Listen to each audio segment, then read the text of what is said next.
Hello there, friends and kin. I hope you are well. Happy Sunday to you. Another week under our belt. Today I'm out here puffing on a Arturo Fuente Hemingway short story.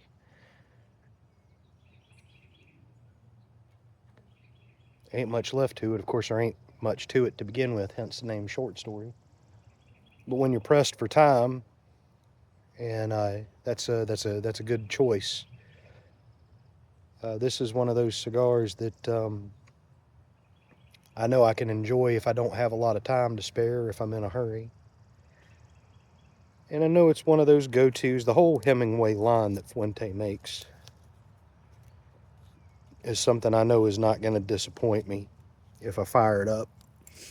That and their 858 cigar, I bet those have been my go-tos for a very long time. If I'm just kind of, you know, making my way around a cigar store's humidor and I can't really decide what I want, nothing's, screaming at me from the shelf saying, buy me, smoke me. I know I can reach for an Arturo Fuente Hemingway or a Fuente 858, and I'm going to enjoy it. So all that being said, that's our cigar talk for the week. We are almost done with the Carmina Magistra here in the Witch's Devil by Roger Horne. Today we move on to verse 12.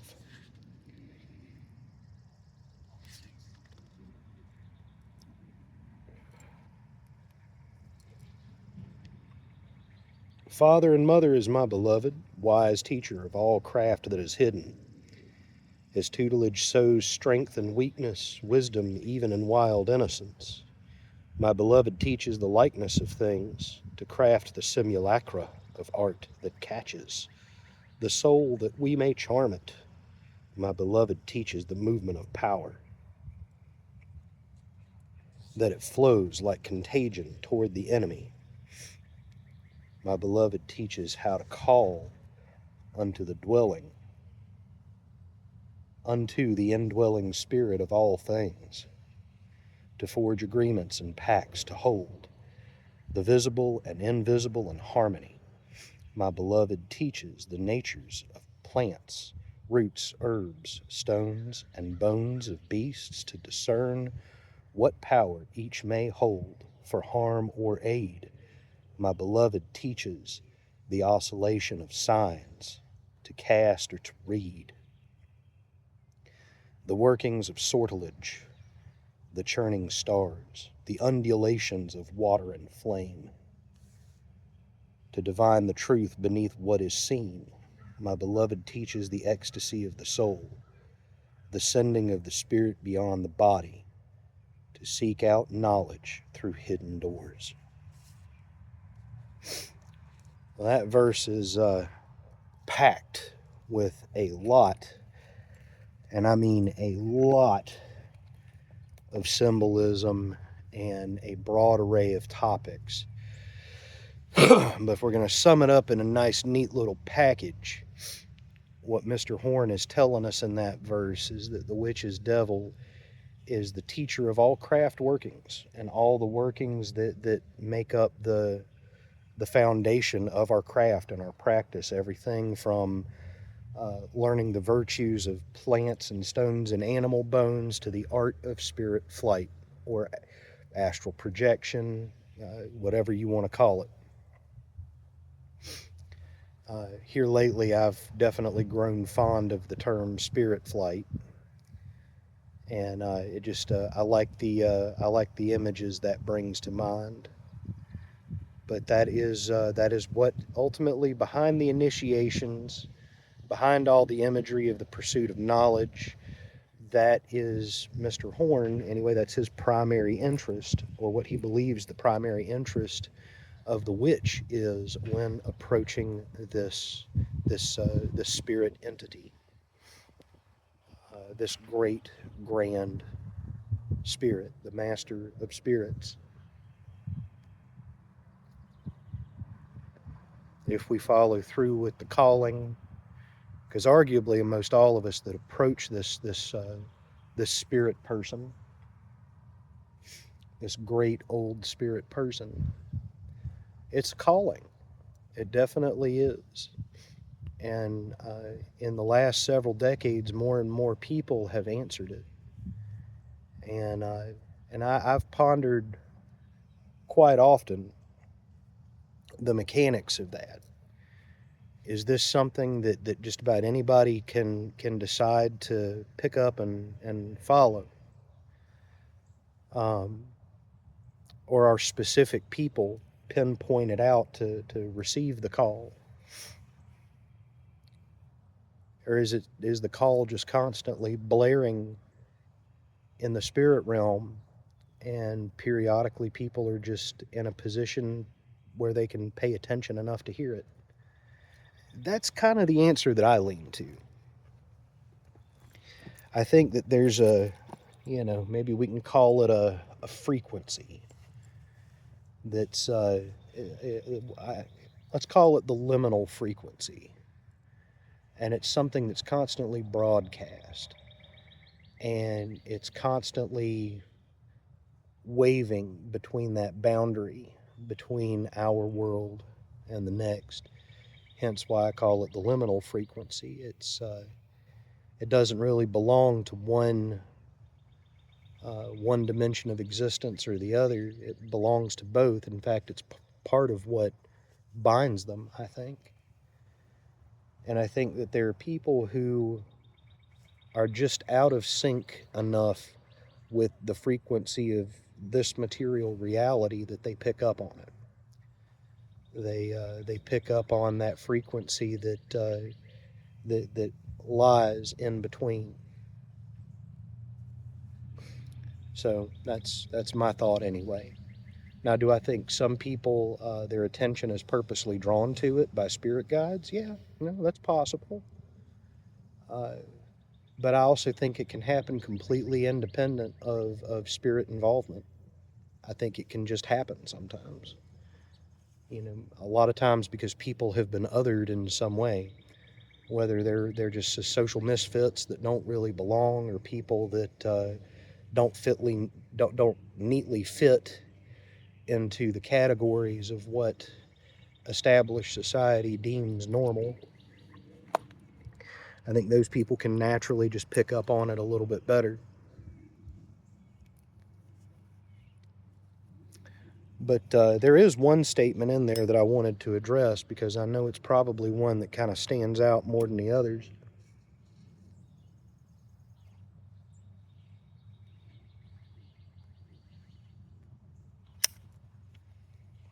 Where he refers to the devil as both father and mother. And I don't want to spend a whole lot of time, because this could be a video unto itself and a discussion unto itself. But I don't want to dive too deeply into gender identity theory, because again, that's something that could be its own separate topic. But that's the idea that the devil is not bound to the masculine form. The devil can appear to us as anything. And I think that's true of pretty much any and all spirit persons. I don't think they're bound to the same rules that bind biological life. I think they can appear to us as whatever the hell they damn well please. And when it comes to the master of spirits, I think there's no form he's unwilling to take in order to do whatever job needs to be done. And if he needs to take the form of a woman to get through to us, then that's exactly what he's going to do. I think I think he could take on any form he wants. It's not limited to humanoid shapes or animal shapes, but could be all the above and a mix of any. That's one of the things I've always loved about the Baphomet image, the one that we can trace back to Eliphas Levi, is we have the image of an entity that's both human and animal, and even appears to be both male and female at the same time. It's like all elements of the spectrum combined into one.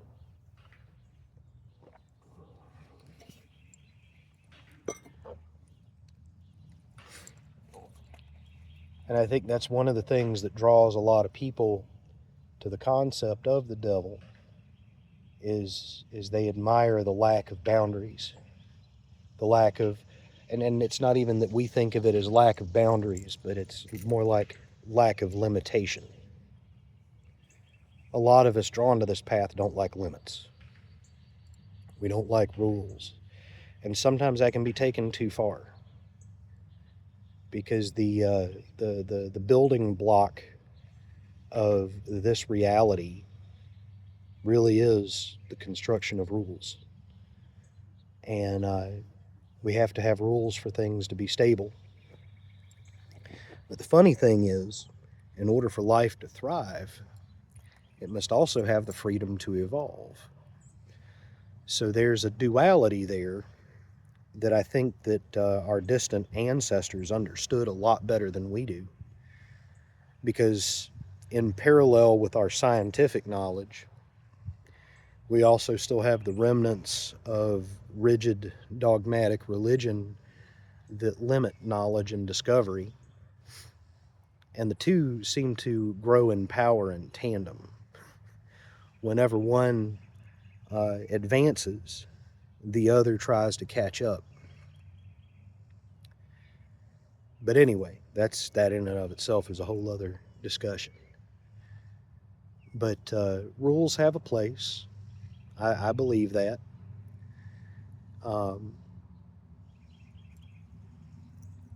But that doesn't change the fact that a lot of us drawn to this path don't like them. We like to be able to do whatever the hell we want, whenever the hell we want. And there's a time and a place to behave like that. But a lot of us tend to completely cast off the idea of rules or limitations. I've tried my best to find a balance point between those things, to find this sort of sweet spot where there's just enough sense of rules and regulation to give me some stability in life. But at the same time, I'm flexible enough to evolve and grow. Can't claim that I've actually achieved that, but it is a work in progress.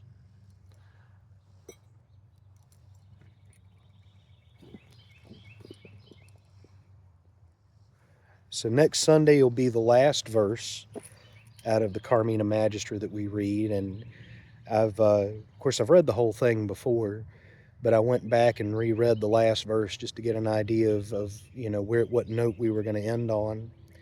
And the last verse is just a very elongated farewell in a sense.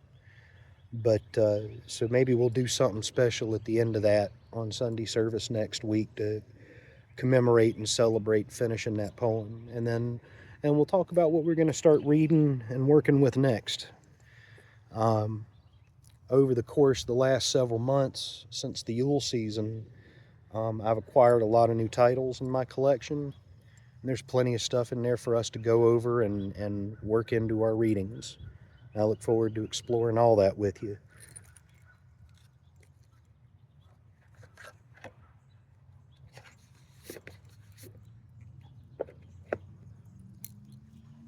Now, before we sign off, we'll pull a guidance card for the week.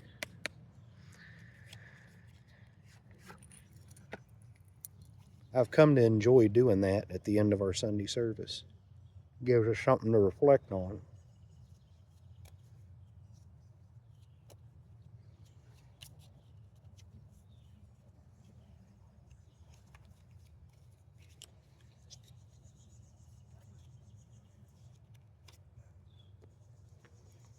King of Spades.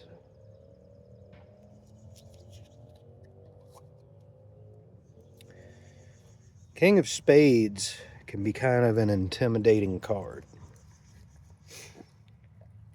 The King of Spades I equate to sort of the leader of the wild hunt.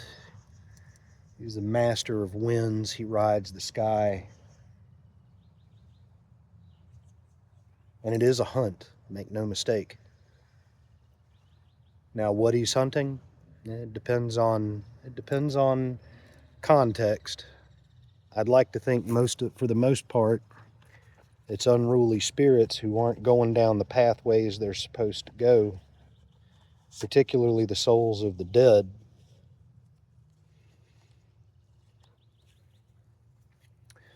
who refuse to take their journey down the highways of the dead. And they're not all bad people, but still, there's a process to things. Remember, we were talking about rules a little bit ago. There are some rules that are inviolable, and even though it may sound like a paradox, the one inviolable rule, I think, in the greater cosmos, both in this world and in the other, is the law of flow. The law of flow, the law of motion. Things have to continue moving or they die, or wither. That'd be a better term for it. They wither and break down.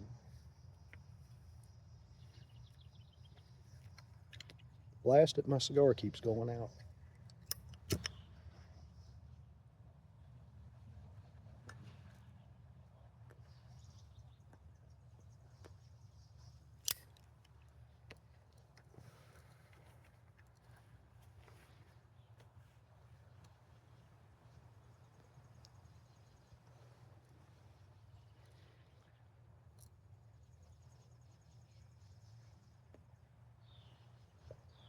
But that law of motion and flow is one of the few inviolable rules out there. Death is part of the flow, part of that constant state of motion. Death giving way to life, life giving way to death, back and forth. If that cycle, if that flow breaks down, well, then we end up with an excess on either side of the equation, and that's not good for anybody. Spirits have to find a place to move to when they depart from the flesh, and I'm specifically talking about spirits that are the spirit persons indwelling the human flesh, so the souls of the dead. And if they don't move along to wherever it is they're supposed to go, it does create an imbalance. Again, this is all my opinion, my assessments. Take it for what it's worth. So the King of Spades, that's the entity I equate him to, is the Lord of the Wild Hunt, gathering up these renegade spirits and taking them to wherever it is they need to go. So in some essence, he's a destructive power, but a destructive power with purpose. It's not blind, wanton destruction, or destruction for the sheer pleasure of watching things suffer. That's not what it's about.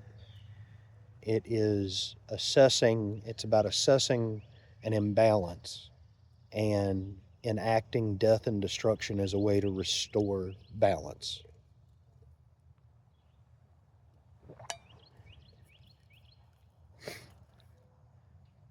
When it comes to face cards, I usually assign them a bit of a duality.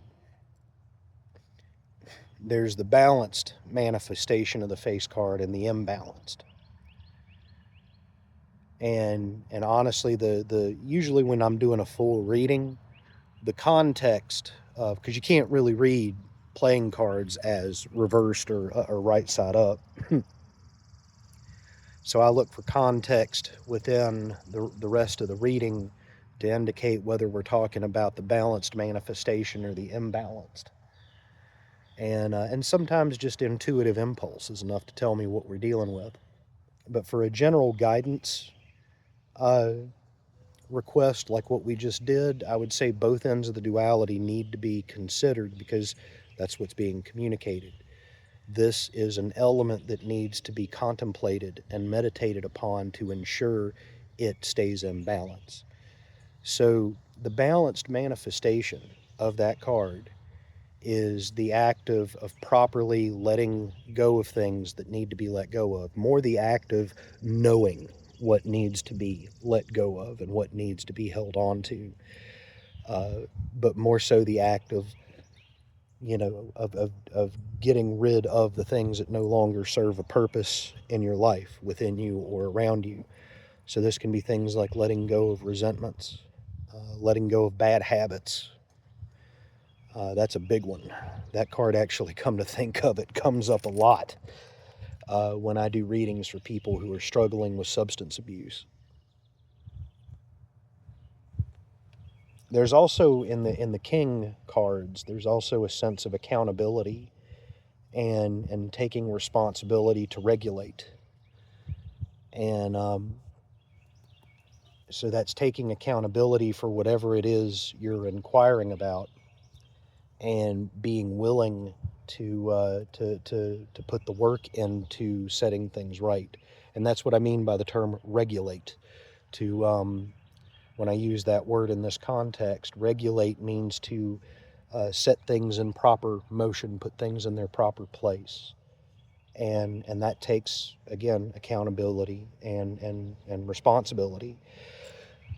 Now, the imbalance of the King cards, the imbalance aspect of their personality, is tyrannical control. In the effort to regulate and properly place things in their context, there's this tendency to become overly controlling, obsessively controlling, to the point where nothing can actually, it has the reverse effect. Nothing can actually move the way it needs to, because you're so obsessed with trying to control where it is and what it's doing.